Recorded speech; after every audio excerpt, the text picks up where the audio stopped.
Hi friends, എന്നെ ലൈഫിൻ്റെ മറ്റൊരു വീഡിയോയിലേക്ക് എല്ലാവർക്കും സ്വാഗതം. അപ്പോൾ ഇന്ന് ഞാൻ വന്നിട്ടുള്ളത് വീട്ടിൽ വെച്ച് തന്നെ നല്ല പെർഫെക്റ്റ് ആയിട്ട് വളരെ ഈസി ആയിട്ട് കസ്റ്റർഡ് പൗഡർ എങ്ങനെ തയ്യാറാക്കാനുള്ളൊരു വീഡിയോ ആയിട്ടാണ്. അപ്പോൾ വളരെ സിമ്പിളായിട്ട് തന്നെ നമുക്ക് വീട്ടിൽ വെച്ച് തന്നെ ഇത് തയ്യാറാക്കാവുന്നതാണ്. അപ്പോൾ അതെങ്ങനെ തയ്യാറാക്കണം നോക്കിയാലോ. അത് തയ്യാറാക്കാൻ വേണ്ടി മിക്സിയുടെ പൊടിക്കണ ജാർ എടുത്തിട്ട് അതിലേക്ക് 1/2 കപ്പ് പഞ്ചസാര ചേർത്ത് കൊടുക്കുക. അപ്പോൾ ഞാൻ ഇവിടെ കുറച്ച് അളവിൽ കസ്റ്റർഡ് പൗഡർ തയ്യാറാക്കുന്നുള്ളൂ.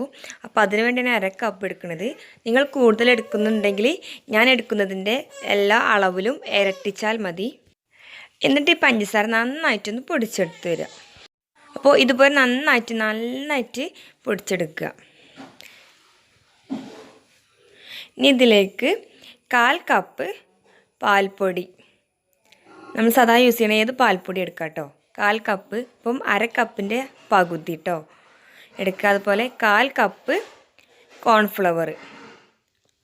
കോൺഫ്ലവറും പാൽപ്പൊടി ഒരേ അളവിലെടുക്കുക. എന്നിട്ട് നന്നായിട്ടൊന്ന് പൊടിച്ചെടുക്കുക. കണ്ടതുപോലെ നന്നായിട്ടൊന്ന് പൊടിച്ചെടുക്കുക. ഇനി ഇതിലേക്ക് 1/4 ടീസ്പൂണ് വാനില എസൻസ്. ഇപ്പോൾ വാനില എസൻസിന് പകരം നമുക്ക് പിസ്തയോ സ്ട്രോബെറിയോ ഏത് വേണമെങ്കിലും എടുക്കാം. അപ്പോൾ നമ്മുടെ കസ്റ്റർഡ് പൗഡറിൻ്റെ ഫ്ലേവറിനനുസരിച്ച് അതിന് മാറ്റം വരുത്താം.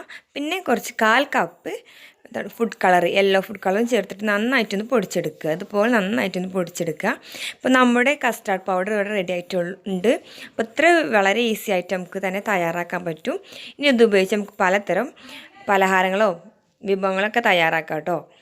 അപ്പോൾ എല്ലാവരും ഈ വീഡിയോ കണ്ടിട്ട് ഒന്ന് ട്രൈ ചെയ്ത് നോക്കണം. ഇഷ്ടപ്പെട്ട ലൈക്ക് ചെയ്യണം, ഷെയർ ചെയ്യണം, ഒപ്പം തന്നെ സബ്സ്ക്രൈബ് ചെയ്യാനും മറക്കരുത്.